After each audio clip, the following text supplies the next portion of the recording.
Hello. Hello, hello. Welcome to Verbling.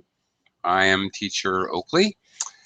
And for the next hour, we will be continuing our series on collocations in English. Collocations, of course, are words that are commonly spoken together in English.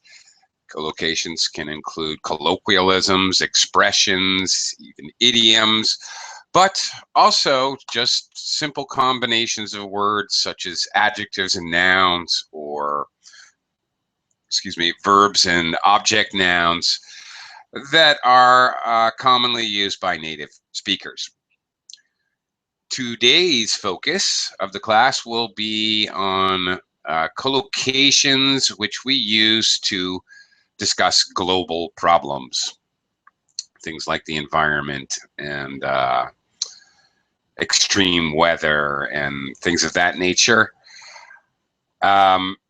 We will be learning these collocations by, first of all, we're going to be looking at some extracts from letters to an international magazine. We'll read them together and look at the collocations in them, talking a little bit about poverty and looking at related collocations. And if we have time at the end of the class, maybe we'll do a few exercises to check our understanding of them. Okay, well, where are my students? Okay. Obviously, plenty of room in the class, so come on in and join me, and we will talk about these collocations related to global problems. Immediately following this class, we are actually going to have a conversation class to practice using some of the collocations that we learn here as well. So come on in and join me. Let me get a student in the class. Let's go, and we'll get started. Okay. Once again, collocations related to global problems such as the environment, poverty, extreme weather, resources. Okay. Well, okay. All right. I don't know where everyone is who signed up for the class, but okay, I'll start the lesson without you, I suppose. Okay. First of all, we are going to be looking at some extracts from letters to an international magazine, which are concerned with the environment. So here we go. Come on in and join me. Of course, it would be better if I had students to read these.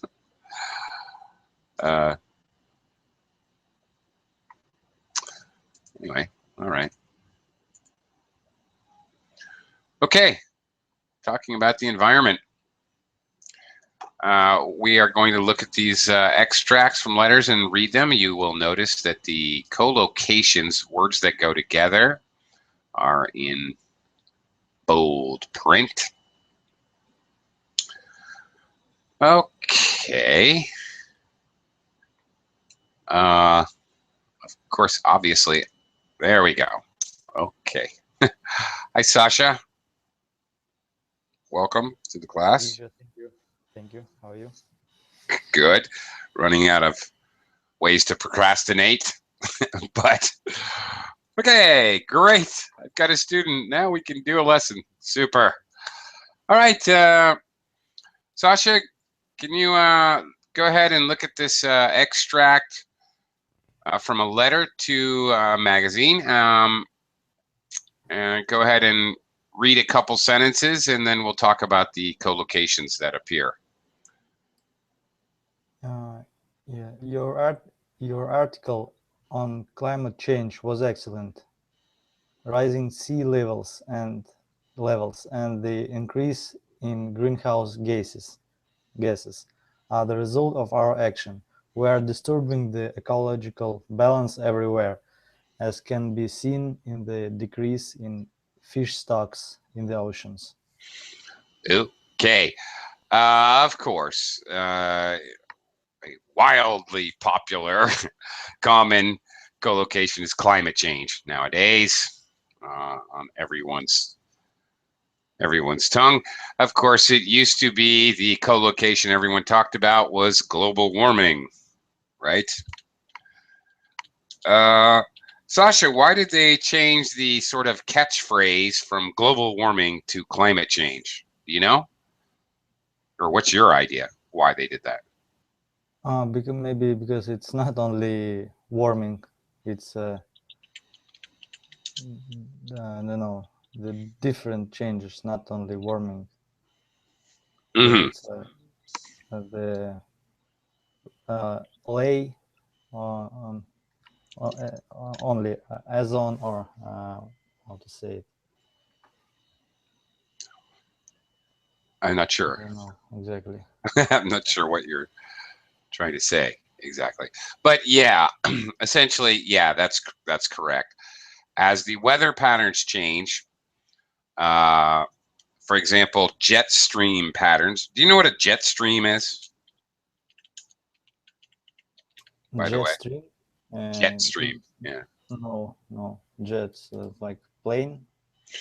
Yeah, but this collocation. This phrase has nothing to do with airplanes or jets. The jet stream is a climate feature. There are way high up in the sky. Uh, there are wind patterns that basically push all weather around on the entire planet.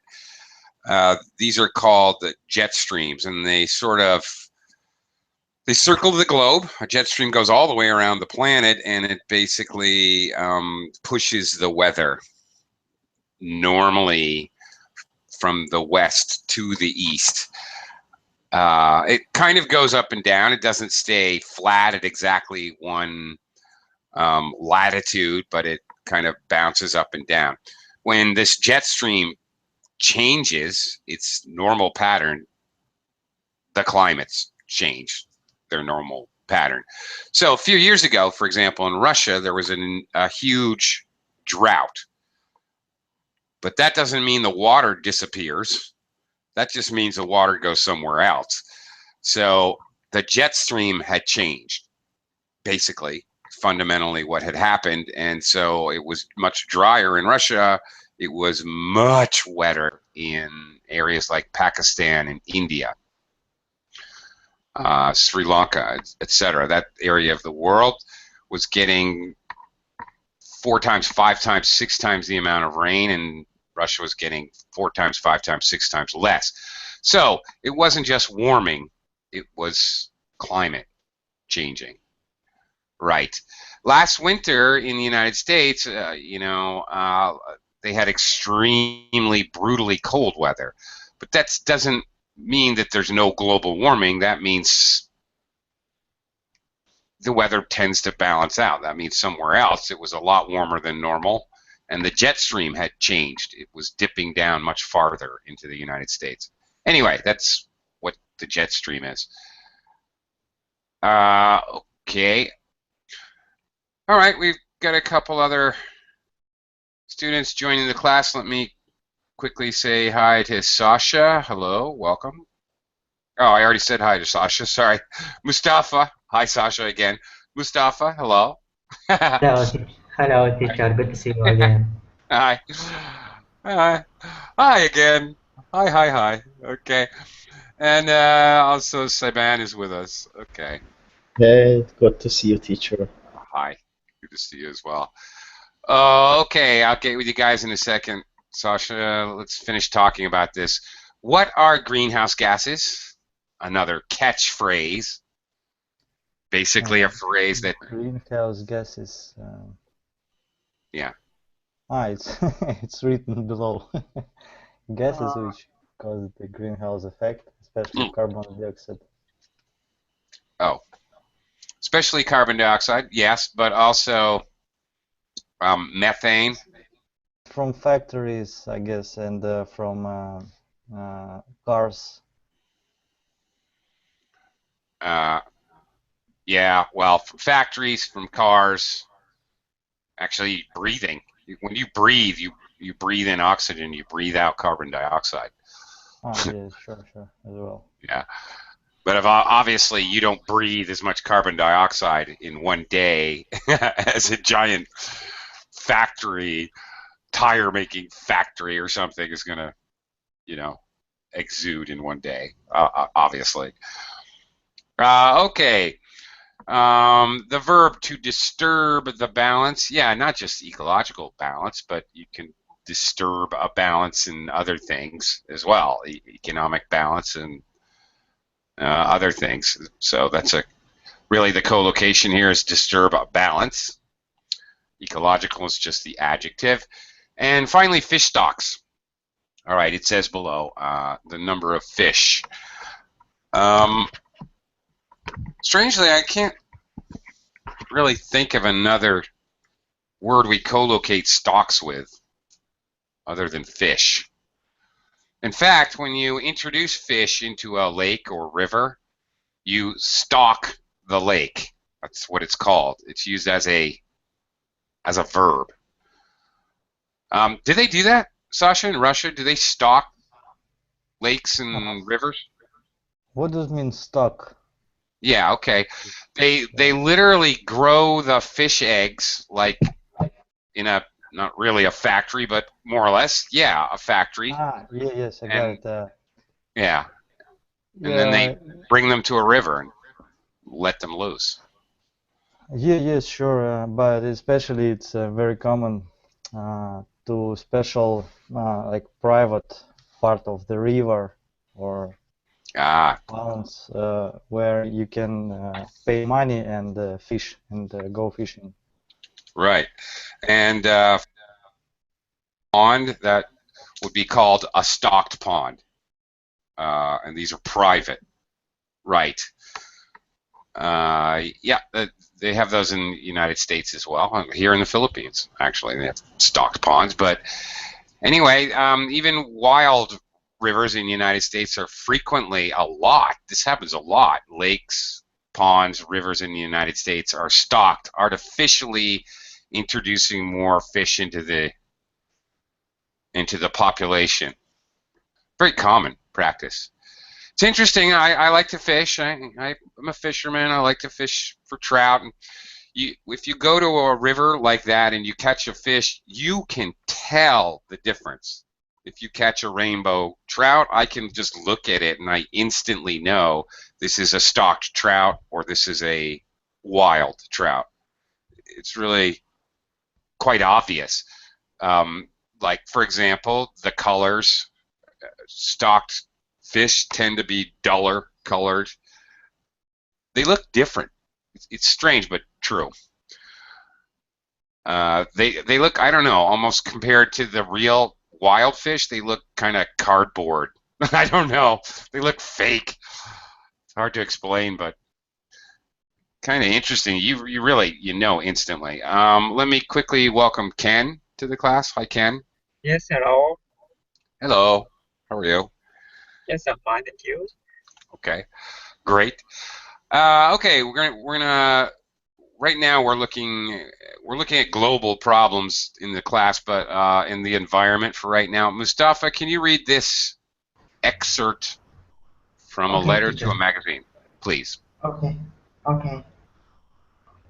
We must accept that we have seriously depleted the ozone layer in the last few decades by our selfish actions. Embracing green politics may be our best hope in the long term, but we need urgent short-term measures too. Okie doke. All right. Well, classic collocation, deplete the ozone layer. Of course, this was a major concern many years ago. You heard about it in the media a lot. Now, not so much. Why, Mustafa, do we never hear about the depleted ozone layer anymore? Because we already committed the crime. Because we already I what? committed the crime. We already committed the crime? Yeah. Okay. Crimes against nature. Well, there's a co-location for you. Actually, that is a co-location, but not what you would probably think it is. A crime against nature is actually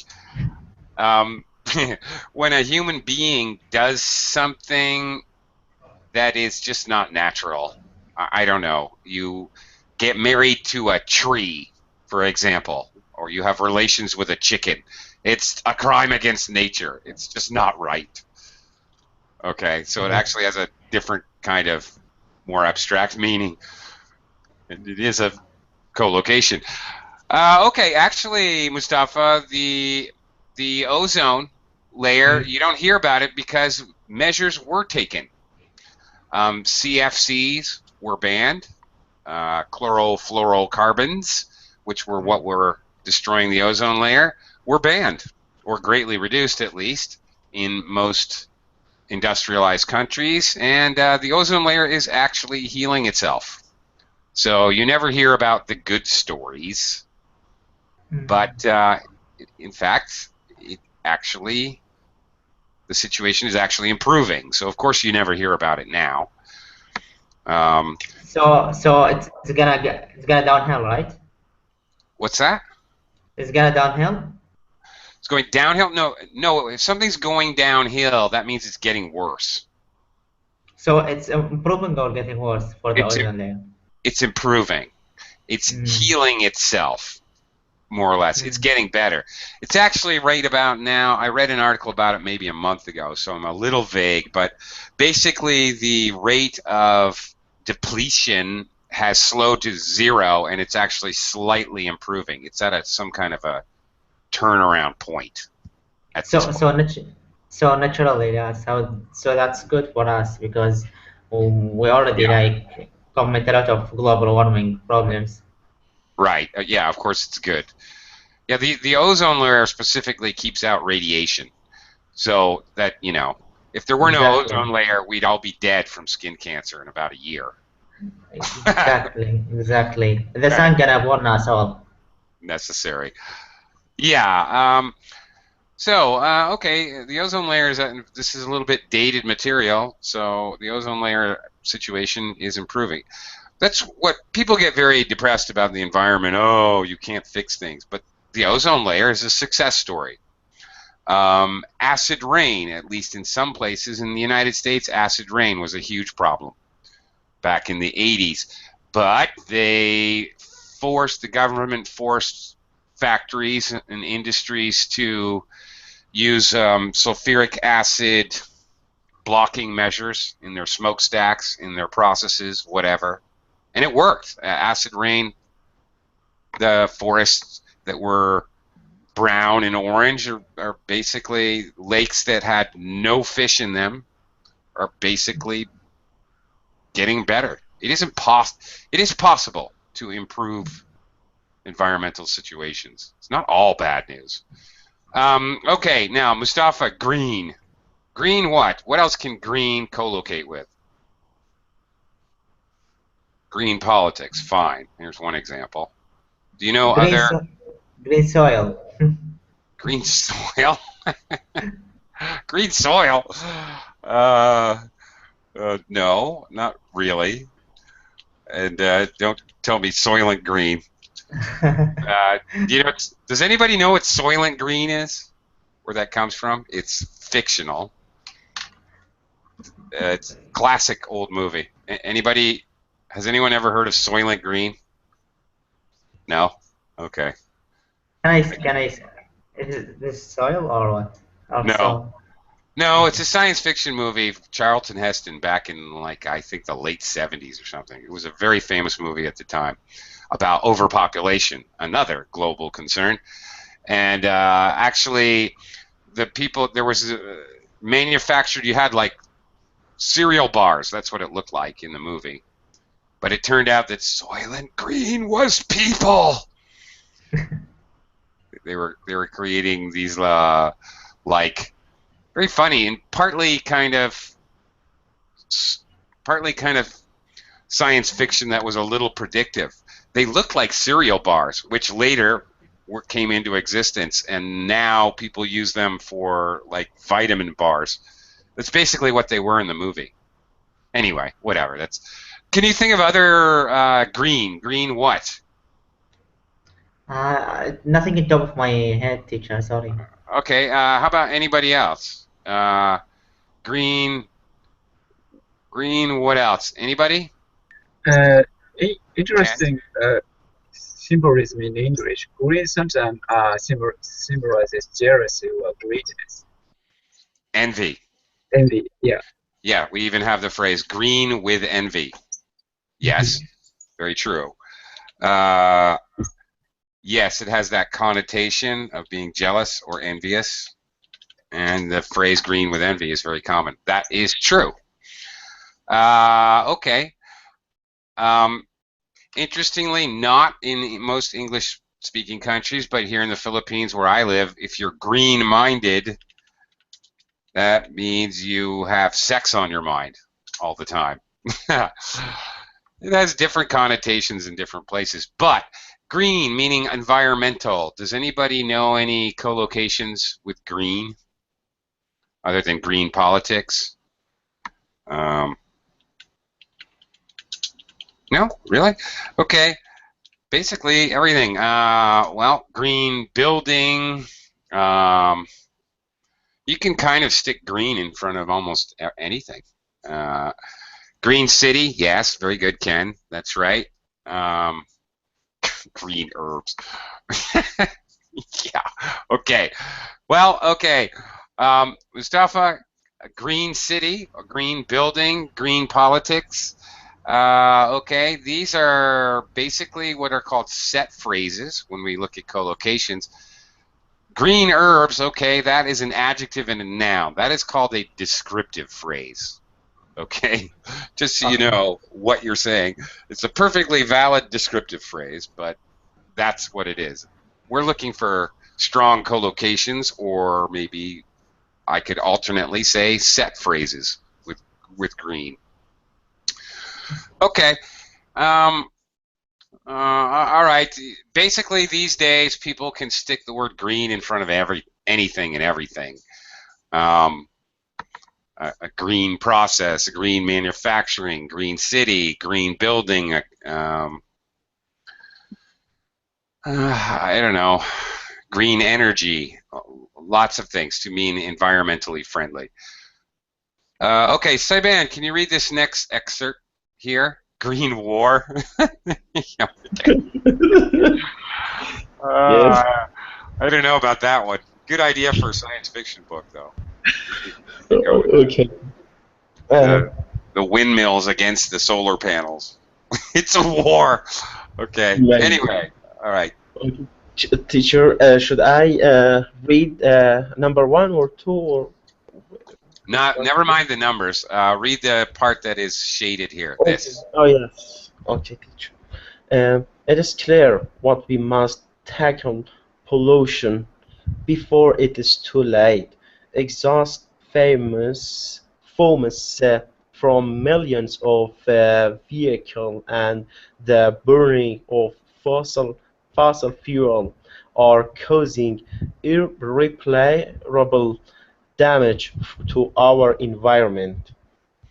Okay, a little bit of pronunciation before we tackle the vocabulary. Exhaust fumes. This is one of those words where there's kind of a a Y sound with the U.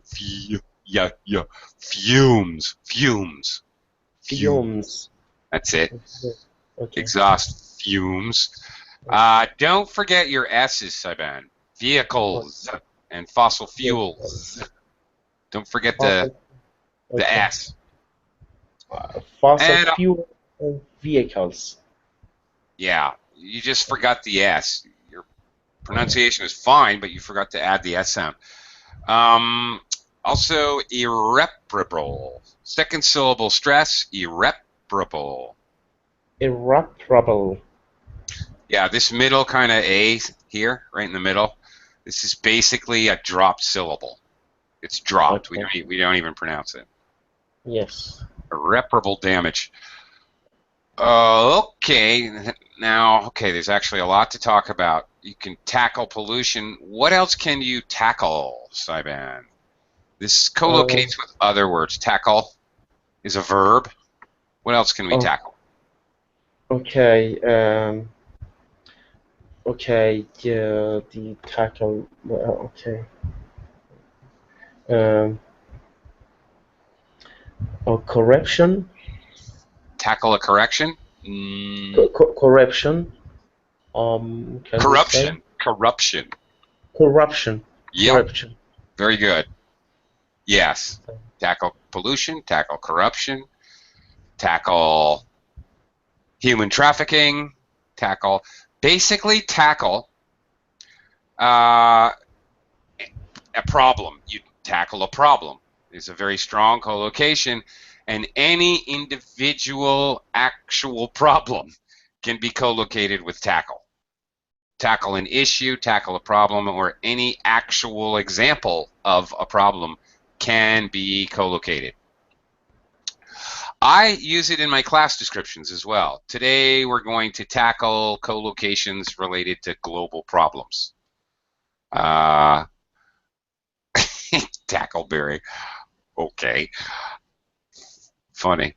Okay. So I'm okay. Like I can say that we're going to tackle a challenge like learning some aspect of English. I use this a lot in my classroom descriptions. Saiban, what are exhaust fumes? I know exhaust, but okay, it's like something very harmful for the. I mean, Yeah. for the environment. So exhaust fumes that fume like a steam that comes from train last century. That most of the train where get their energy. I mean, where let's say operated, or let's say the train where get power from the storm. I mean, not storm. The cartel. I'm sorry. Steam. I'm sorry. Yes. Yeah. Steam engine. The Yeah. The problem, of course, the problem. coal.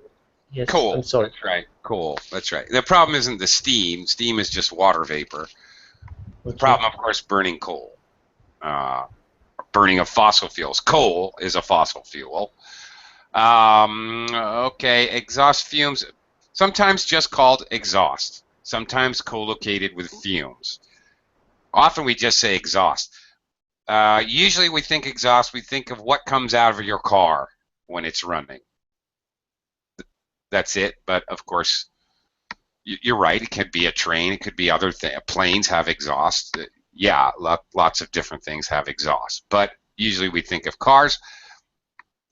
The word exhaust, sometimes we use it instead of saying the whole collocation exhaust fumes. We just say exhaust from millions of vehicles. Also, if you look at the part of your car where that kind of smoke comes out of your car, it is referred to as the exhaust system or just the exhaust as a noun in English. Okay, and the pipe it comes out of is the exhaust pipe. Okay, so there's a lot of collocations there. Saiban, fossil fuels. Well, I just mentioned coal. Yeah. What else? Fossil fuels could be oil, or I mean, Yep. the fossil fuel, the energy that we use for to I mean that we use for our transportation or for our manufacture or for any other thing that for our plane transportation means or for manufacture or so we use this fossil fuel and yeah it's really harmful for the environment, teacher. Hmm. Right. Basically, fossil fuels equals oil-based. Coal, Oh yeah. Okay, yes. coal, oil, gas. Yeah. Okay. Okay. Fossil. Why fossil fuels? Do you know? Do you know what a Uh, fossil is? actually, I'm not sure, teacher, about it, but I will try. I mean, Well, I can explain but it pretty easily. Uh, okay. No, not sure, teacher. I'm sorry. okay. Well, let me ask the class. What are fossils? Fossil is a Mustafa. dead is like a dead animal from the past. Well, if I kill a mouse and throw it in the street, is that a fossil? No, not a Yeah. fossil. No, it's not. Yeah, yeah, Sasha's right. Dinosaurs, but not just dinosaurs. Fossil fuels come from largely plant animals, and actually largely plankton from the ocean is where most oil actually comes from. Um, exactly. You are right. yeah, yeah, Yeah, it's one right, theory of originated of oil. yeah, right. It's basically concentrated carbon. Carbon burns. So yeah, but so are we. You know, we're carbon. Life. We're carbon-based life forms. Okay. Anyway, last collocation here, irreparable damage, very strong collocation. Um, irreparable meaning not repairable. It can't be repaired. It can never be fixed, is the idea. And a very strong collocation. Combination of words, irreparable damage. All right. Moving on. Ken, can you read this last excerpt, please? Okay. Crops fail year after year in some of the poorest parts of the world. This has brought devastating famines to some regions and equally devastating floods to others.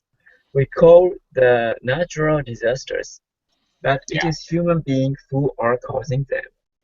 Well, not entirely. Pretty sure there were natural disasters before there were humans. Yeah, that's a little over the top. Okay. Let's go a little backwards. I guess first we should talk about natural disasters. Examples, Ken? Earthquake, Yeah. tsunami, Yeah. typhoon, Yep. Yep. Tornadoes. Yep. Yep. Lady Gaga. Oh my gosh. Sure. Okay, all those things that nature have given us that we have to deal with. Yeah. Okay. Yeah, absolutely. Okay, this is not even, this is beyond a collocation. This is really a compound noun. But sure. Okay. Crops fail. The meaning, Ken? I think crops reducing. Reduced or gone, either. Yeah, a reduced harvest, another collocation, a reduced harvest.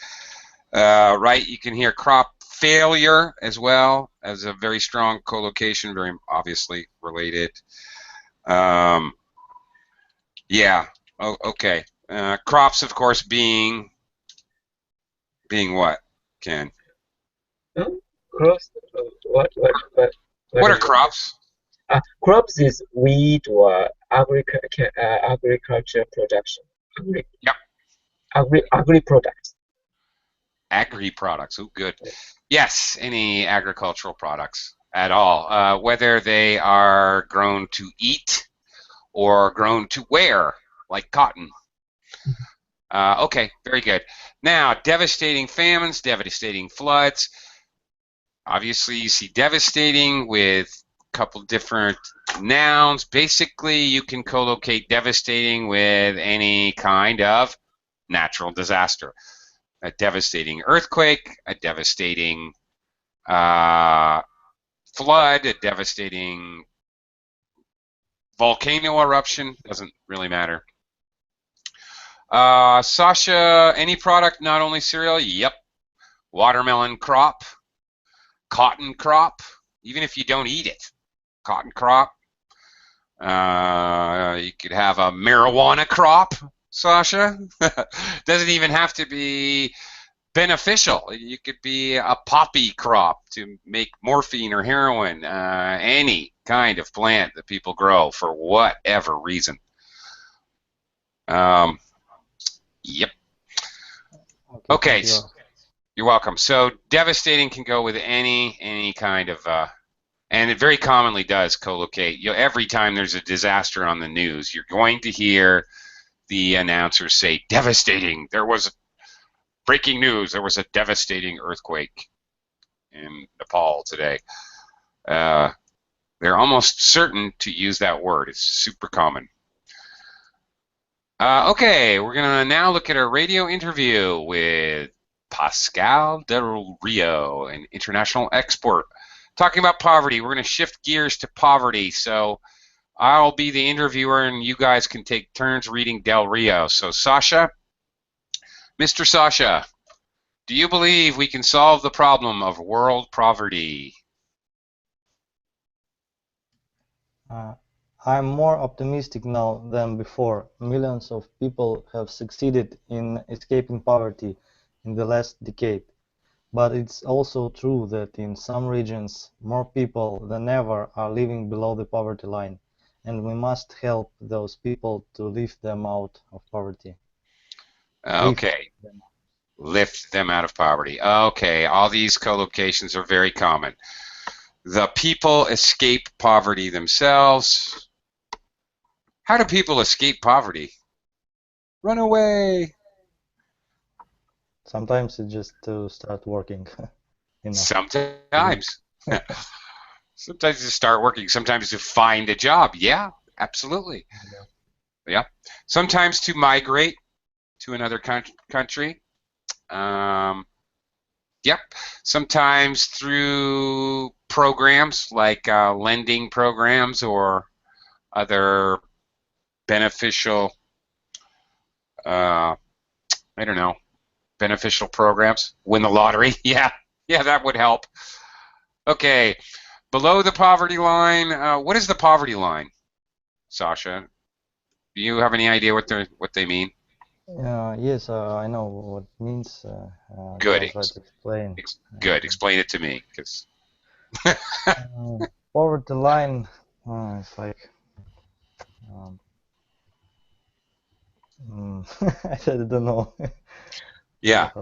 Well, that's cool, because I don't know exactly how to. I don't know how they figure it out. I know what they're referring to, but I don't know how exactly they calculate the poverty line. Anyone who can explain it to me, I would welcome the. Maybe the line that maybe something like amount of money that people have, for instance, in a month to spend for food. To have a sustenance. The idea being having enough money for not just sustenance but clothing and shelter. Actually, I know is calculated into the poverty line. Yeah, the bare minimum amount. Now, how that is calculated in different countries, that's the part I don't have a clue how they figure that out, honestly. Okay. Lift them out of poverty. Okay. All right.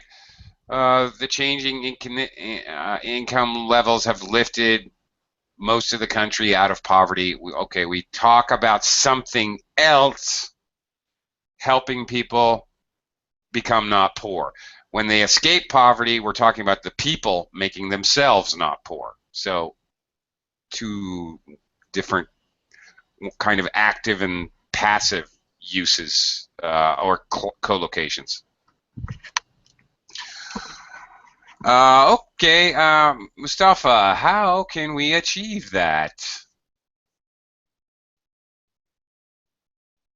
Okay, I accept that there is no simple solution. The widening gulf between rich and poor in some countries is often due to external forces beyond their control. Some of the most deprived regions have large populations living on the margin of society, and it is for these specific groups that we can do most. Okay. First, collocation, a simple solution. Well, yeah, that's a strong collocation. Um, what is the opposite of a simple solution?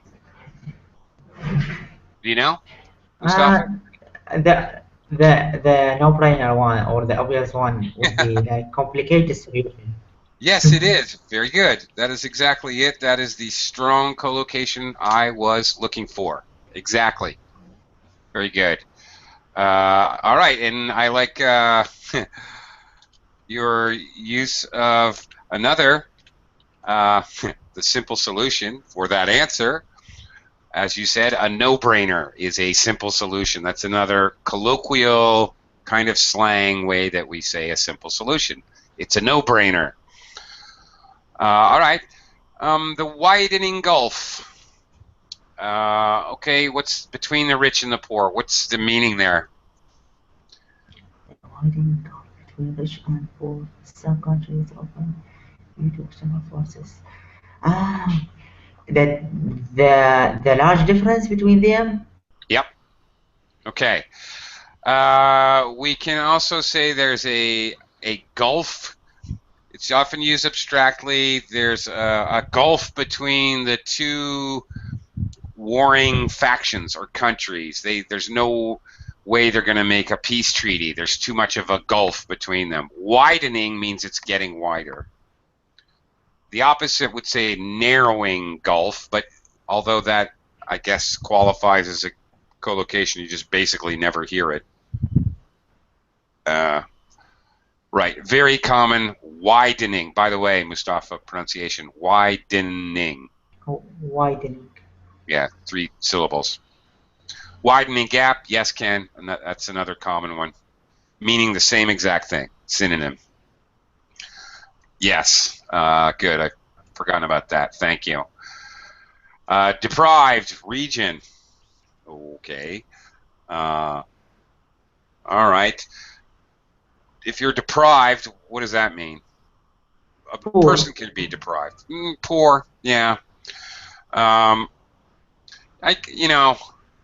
Whatever. I can be on a diet and I'm being deprived of ice cream and fatty foods.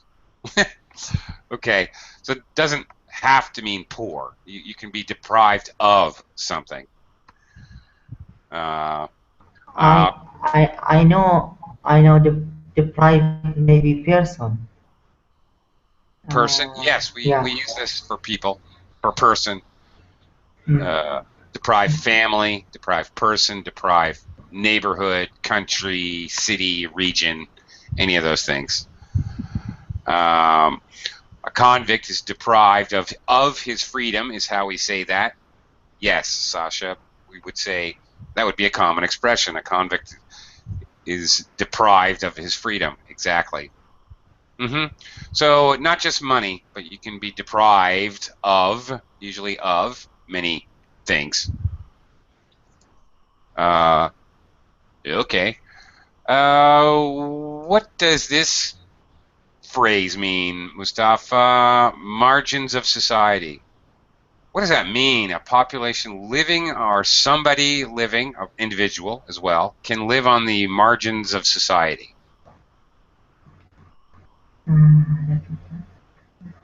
That's tough. Uh, on the margin of society. Um, I don't know. I cannot explain it. Cannot explain it. Yeah, the only way to explain this is to give an example. So let me give an example of where I live in the Philippines. okay, society functions. There's people in the streets. There's businesses and schools and everything. You guys know what society is. However, there are a people called the Ayeta here, very close to here. They are in the mountains. I can see from my house, but they live in the mountains and they rarely come into the city. They live a very quite primitive lifestyle. They hunt for, they fish and they hunt for birds, small game, and grow some of their own food, but they don't really grow crops the way we think of growing crops. They grow crops like in the forest. They are basically sustenance survivors. They live more or less primitively, and they get what they're going to eat for the day that day. They don't have a refrigerator. They However, they kind of choose to live that way, but that's besides the point, whether it's their choice or not. They are definitely on the margins of society. They have very little to do with the normal society as it works. So sometimes a person or a group, maybe even a whole group, maybe a whole culture, can be ostracized from the larger group. Ostracized, cast out, kept separate. Okay? So that's it. They on margins of society. And I think it's collocated with the previous one, like when we said like below the poverty line. So maybe this will collocate with it, with that. Well, somebody living on the margins of society is more than likely going to be living below the poverty line. Yeah, absolutely. It's not necessarily true, but it's certainly highly likely. Sure. Also, people like drug addicts would be considered to be on the margins of society. Homeless people who live on the streets, sleep in a cardboard box, they're living on the margins of society. Like that. Okay. Simon, you can read this next interviewer question. Okay. The whole thing. Interviewer. So, but poverty is not just an issue for developing countries. Is it? We have thousands sleeping rough every night in cities like London and New York, and street children in a lot of big cities around the world. Okay, thank you. And all right, developing countries. Saiban, can you give me a couple examples? In the United States, UK, and Japan, and many other countries. Wait a minute. Hold your horses. Oh, sorry, a developing country. I'm sorry. No, I'm sorry. The country that I mentioned, it's industrial countries. Or developed with an ED. Developed. Okay, Yeah, with at the end. ED. Okay. Right. And so I have to correct myself by saying the China, maybe maybe Malaysia, and many other countries. So maybe not Saudi Arabia. No, I don't think so. Maybe Emirat or Qatar, those countries. Not Qatar. Qatar's way too rich to be a developing country. Okay. No, pull them off the list. Lots of countries in Africa, some countries in South America, Central America, Philippines, where I am now. This could be considered a developing country. Iran or Iraq. Iraq? Are you serious? Iraq? Yeah, well, where is it? Where do you start? I mean, if you talk about Somalia or Iraq or Syria, they're a complete disaster right now. But but there is no word for countries that are really nothing. What? South Sudan is only a few years old, right? This is Yeah, the world's newest country, but you would call it a developing country. There's no word for below developing country. There is no how about below. third world countries? Yeah, well, there you go. That's synonymous. A third world country. Third world countries slightly different. Most third world countries are developing countries, but third world countries refers to pretty much Southern Hemisphere countries, South Asia, Africa, South America, Central America. That's the third world. Okay. Not what excludes North America, Europe, basically. Yes. Maybe Russia and China. Okay, so slightly different, but almost the same idea. Okay, sleeping rough. I just need to say this is very British. You would never hear an American say this. We would just say sleeping on the street or homeless. We have thousands of homeless. Okay. Street children, yep. That's both American and... Can I give a comment, teacher? Yeah, go ahead. Okay. Absolutely. We actually, although we didn't have street children or sleep rough, just one, I mean, let's say 3 years ago, because yeah, I'm just talking about my city. I will not talk about rest of Iraq. In my city, it's a small city, and we didn't have this case. But unfortunately, since we have refugees, they came from Syria and the middle part of Iraq. They really need a supplement, unless they really need support.